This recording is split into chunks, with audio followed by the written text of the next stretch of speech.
Bam, it's me, A to the Miggity Love More, and right now, this is a real a vulnerable moment for me. And I just had an epiphany the last couple days, and I'll give a trigger warning if anybody had any type of crime or anything happen to them that's violent or something like that. Just a trigger warning before you even hear what I got to say. But I just feel like it was important for me to share this story because it was important for me. Like just the last couple days, experiencing the effects of my actions. So this story right here is a story about how I robbed somebody. You feel me?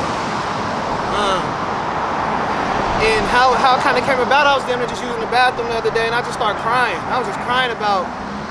I just started crying. So let me basically tell the story. Basically, about maybe like 10, 12, 14 years ago, something around that time. Just a young bruh. I'm 36 right now, so I've kind of been like maybe 22, 23, 24, 25, something like that. And in the Bay Area, when it was these times just like this right now in 2024, where just crime, all this shit happening. One of my friends, he went to jail. He went to jail for like 5 years, and I met him right before he left. And then he went to jail for 5 years, and he got out. And I was at Camp Mendocino at this time. I was just really trying to like just get focused, try to be out the way, get my vibe right. And bro came back home. And when he came home, he was looking for me because we done slid to his hood and met with his people and broke bread. He always respected me for that. And we just met. But at the same time, I went to Tracy High. Y'all know my vibe. It's always been my vibe and my energy, how I slide. So in every way, this has always been me. You feel me? But I've been just more leaning towards like knowing my power and my essence. So telling this story is like it's important because my bro basically came home and just struggling, bro. Like niggas was just struggling, bro. He used to be my alarm clock. Like, hey boy, you got a swisher? You feel me? He used to wake me up like, you got a swisher? And I'd just be like, he had a weed and I had a swisher. It was like on some how high. So just think of that. That's another thing that was just, we had all this culture with the drug people and all the drug lords in the game that you hear about, and just all this culture out here that made you like, if you a man, you Tony Montana. You feel me? That was just the essence and the vibe of when it was when I was like in my early teens at 25, 20, like, that was the vibe. So me always been like trying to get on the you feel me's party, you feel me? But I always been about whatever it is. Like it's me. I'll be about whatever it is. And that's what I learned about my energy is that just be about that. So just one day I would always try to tell my brother, because before he left, I was up. I was doing songs the same old baby. I was up. I'm doing videos. I was innovating out here. I was doing shows. I was just popping. So bro was just like, by the time he came back, it was the Great Recession. I got kicked out of school because not having funding, all of that. You feel me? So I was in a space where I'm just like, man, how I'm gonna survive out here? Getting the pressure from my family, like, man, we need some money. You need to produce some money. Putting my resume in around this time. On Loove, bro. On Loove. Around this time, to get a job, you needed a computer. And to get a computer, you needed a job, because it was around the time where you couldn't fill out an application and just turn it in. McDonald's, Walmart, Target, none of that. You couldn't do that. You had to have a computer to go fill out your application on the computer to get the job. But you need a job to have a computer. And my resources in my mind and going to a library and whatever it was just wasn't computing at that time. Depression, all the vibes, bro. Like, it's just hard to think when you're hungry and got wronged in life, got so many traumas. This is just me describing the state of being I was, but while being still positive. I got a track record of posting videos and songs of me still being positive and on my vibe. Like, please, I want to be on this wave so bad. But everything and everybody around me was just on some mob energies. Man, I'm just like, so my bro get out of jail and he working a twist, like he infatuated with the life. I asked him one time, we just chilling in the car, he like, hey boy, you got a swisher? I come over there with the swisher, we smoking in the car, in my car. he'll reach back in the back of my car, had a thing on him. Like, bro, you put the thing in my car, what you doing, bro? You tripping? Boy, I'm like, I'm riding around not even knowing that, but in that instance, it's like, you know, I'm helping out my bruh. I'm helping out somebody that's trying to make a way for himself. He just got out of jail. He trying to take care of his family. Don't know which way and how to do it. Don't know where to start. I mean, even in high school, I didn't even know how to, in high school, I didn't even know how to fill out an application for college. I just was asking all my friends, like, the last 3 months of college, the 3 months of high school, like, what y'all about to do? What you doing? I just chose to do what they was doing, so. It come down to, like, you know, I sitting there smoking with bro, and I was like, man, if you had $100 million, bro, what would you do with it? My bro said, I'd buy the Carter, boy. And what that means is, like, on New Jack City, they had this called the Carter. It's an apartment building filled with just selling drugs. That's all they did out of that apartment was sell drugs. So it's like, if you had $100 million, bro, you would just buy a apartment to sell drugs out of it. It was just wild, the mentality. That showed me, like, man, he infatuated with the lifestyle. All these OGs that made that seem cool. They in jail now, 30 years, 40 years life. But what was left on the streets was our infatuation with the stories that we heard of how dope they was. Even if they changed their life around, the other ones that stayed out. So, just one day after chilling with all our partners, the niggas roasting me and roasting everybody, talking about his boosie and we ain't got nothing, roasting my clothes because I ain't got no money, all that. But just being like, man, they talking hella hard, but I'm like, man, I know me, I know what I'm about. But at the end of the day, just leaving the house, bro used to always try to tell me to go do other stuff. And I'm like, no, try what I'm on and we gonna do it. But everything I'm doing right now, I'm like, bro, I know this gonna happen. But that was 10, 14 years ago. So now I'm just like, I just had to, he just wasn't hearing it. So me being codependent, I'm like, all right, bro. One day when we left, I'm like, all right, bro, let's go. Let's do it. What you trying to do? Come on. Like, all right. Flip the hoodie inside out, you feel me? Slid to another city. We go to the other city and he just posted up. He got the thing on him, you feel me? I'm driving. I got the car, so I'm driving. I just feel like, all right, you know, I just post up and then bro just go riding around looking for people. He just goes out there posting. 20 minutes, 30 minutes, an hour, whatever go by, you feel me? And I'm just like, it was a dry mission, it was burnt. And I'm just telling the story. My name Lovemore. Look me up on Instagram. My name Lovemore. So, yep, 2 O's in love and 2 O's in more. My Instagram, the Lovemore Show. Yep, it's love. Yep. I'm doing a movie too. If y'all want to be in it, y'all some beautiful girls. If y'all want to be in the movie, y'all gonna see, and then y'all tap in with me. Yep. So we just out there, you feel me? And it was a dry mission, so we about to leave, but I'm the one to be like, man, come on. And I hit the block, and we hit the corner somewhere. I'm like, them right there, go get them. You feel me? Bruh, bounce out, whip out on them. You feel me? I'm around the corner. I ain't gonna do all the details, you feel me? But basically, he whip out on him, you feel me? And he come running, get in the car, boo, we spin off. Basically, make a long story short, we look through the stuff, he ended up coming up on some, you feel me, on hella money, like actually cool money. He ended up being able to get a car just on the fluke.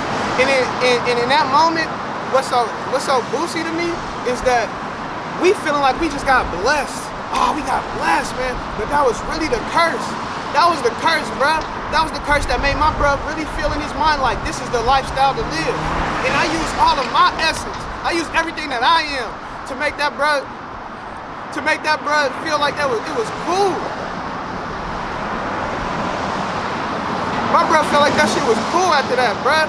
And he turned up after that. Me, bro, somebody in the neighborhood got a song called One More Lick. You feel me? It's like, I just want to hear one more lick. And that's really the mentality. I just want to get one more lick and I can get out this shit.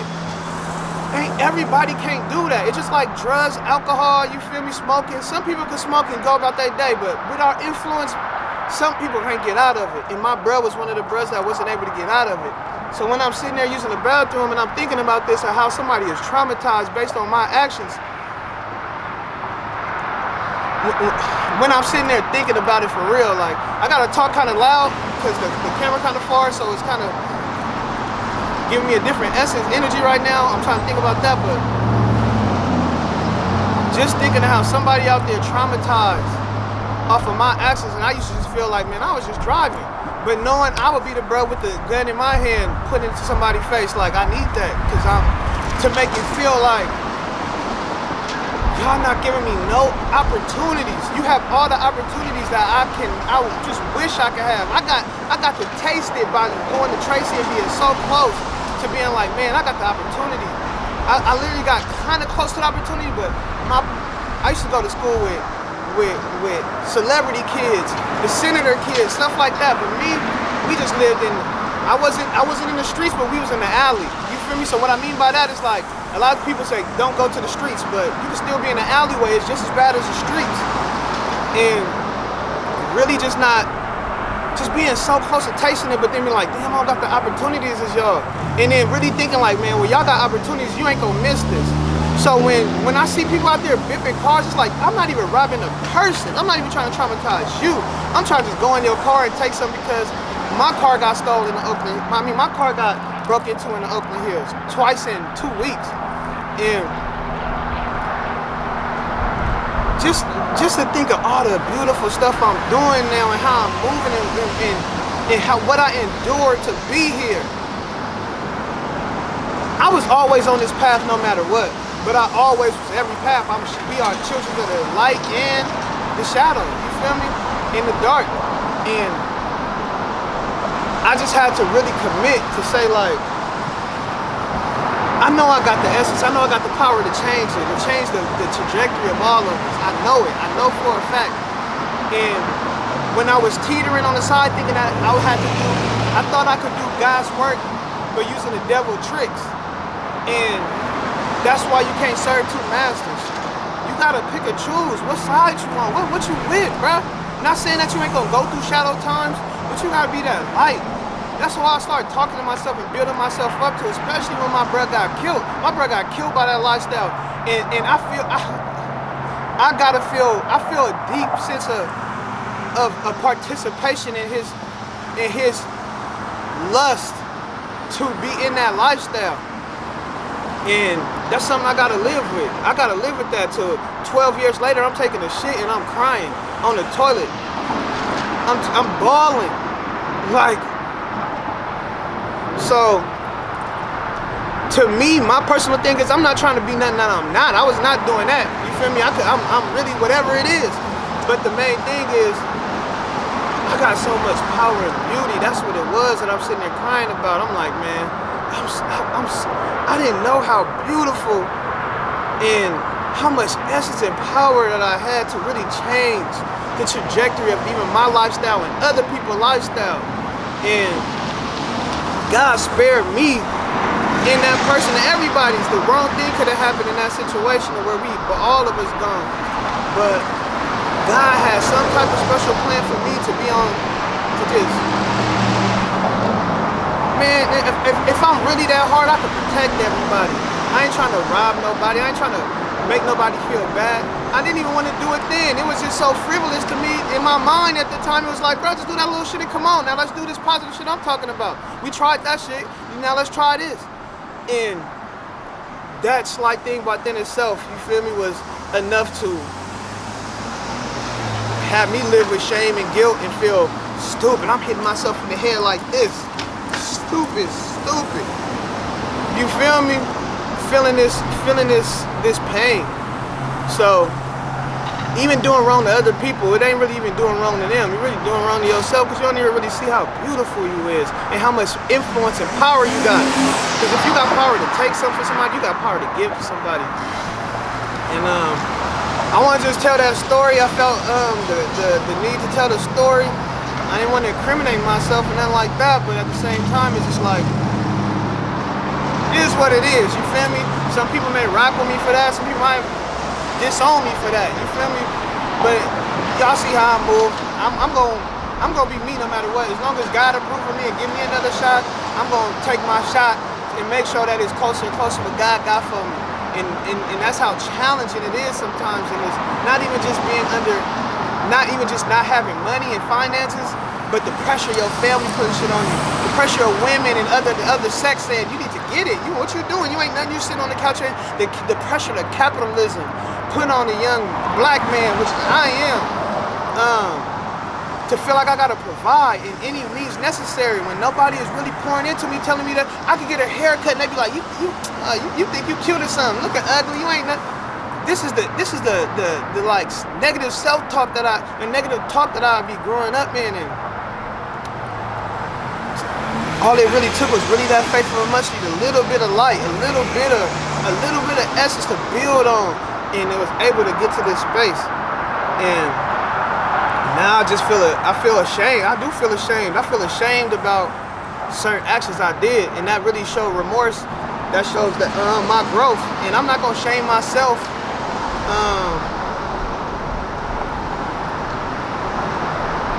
But I'm definitely not proud of that. It don't make me seem cool. Like, with great power is empowering others. Great power is empowering others. You feel me? So, at this point in life, I'd rather somebody kill me than I kill somebody else. I'd rather somebody rob me than I rob somebody else. You feel me?